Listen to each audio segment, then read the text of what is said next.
Was never the kind of man folks called soft-hearted. I grew up between red dirt and dry wind, where kindness often got a man buried faster than a stray bullet.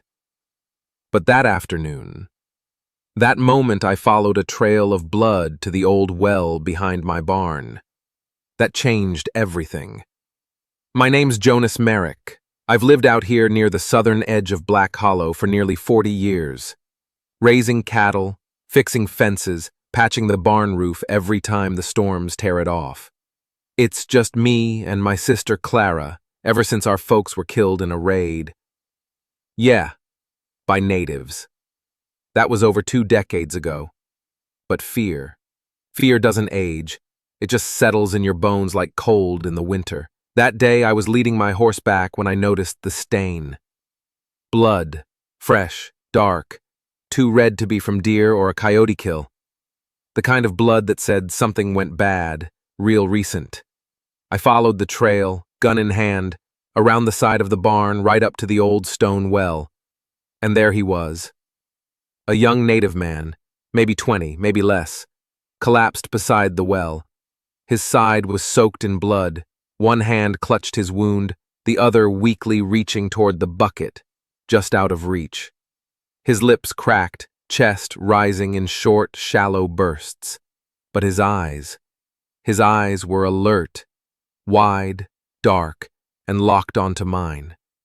He looked like a man expecting death to come from every direction, and maybe from me. It was 1847. Finding a native on your land wasn't just bad luck. It could get you scalped in your sleep or burned in your own home. Every neighbor within 50 miles would tell me the same thing. Shoot him. Bury him deep. Forget he was ever there, and I almost did. My finger hovered over the trigger, the smart choice, the safe one, the only one expected of me. But something in his eyes, it stopped me cold. Not just pain, not just fear. It was thirst, the kind of thirst I knew too well. From that drought back in '44 when Clara and I went 3 days without a drop of water, sure we'd die in that cabin. Same desperation, same human need, past language, past skin, past whatever side of the war you were born on. He tried to speak. His lips moved, but no sound came. Then, a whisper, just one word. Water.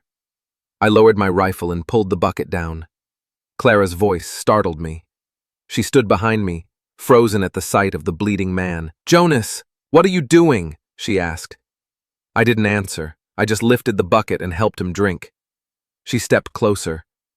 "He's one of them." "I know," I said. "You remember what they did to Ma and Pa?" I looked at her and nodded slowly. "I remember. But I also remember what Ma taught us. Mercy ain't a weakness." She didn't like it. She turned and left without another word. I gave the man 3 full buckets before he could hold it himself. Then I saw the wound clearer. It wasn't from a hunt. It was a bullet. Close range, still bleeding. Gunpowder burn around the edges. Someone had tried to kill him. And judging by how fresh it was, they might still be trying. He motioned toward the horizon, then dragged a finger across his neck. Danger. Coming fast. I barely had time to think when I heard it. Hoofbeats. Fast, heavy, closing in. I looked around. Nowhere to hide him. Maybe the old tree root pile behind the barn. He shook his head when I tried to help him up.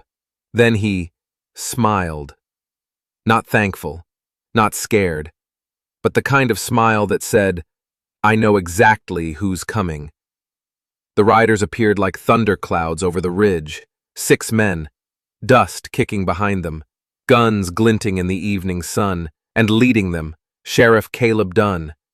A man with a reputation, fast trigger, slow mercy, the kind that called scalp-taking justice, and didn't flinch while burning out whole families. He stopped 10 feet from me. "Jonas," he drawled. "We're tracking a wounded native. Blood trail ends at your well." I stood firm, blocking the view. "Been working the southern fence line all day," I said. "Ain't seen nobody."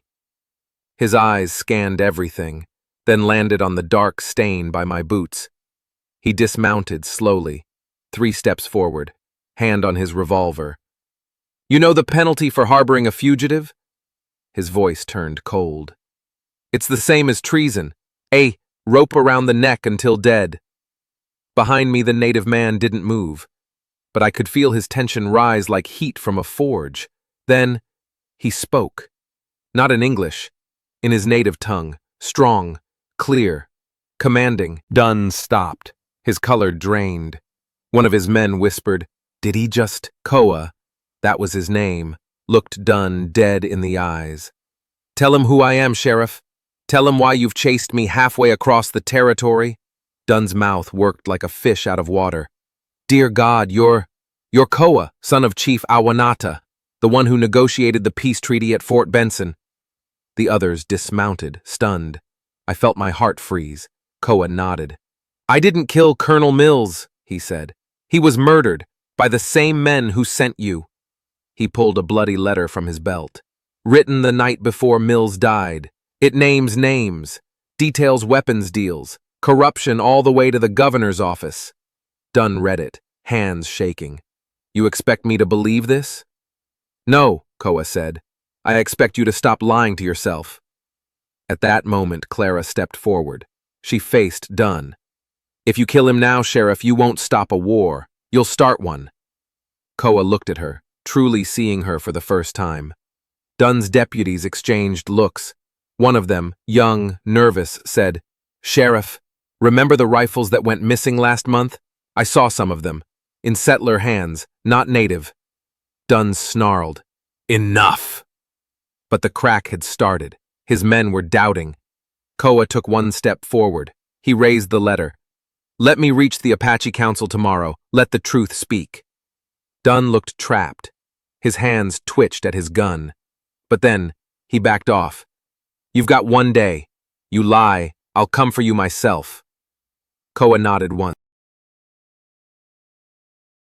He left that night, and I never saw him again.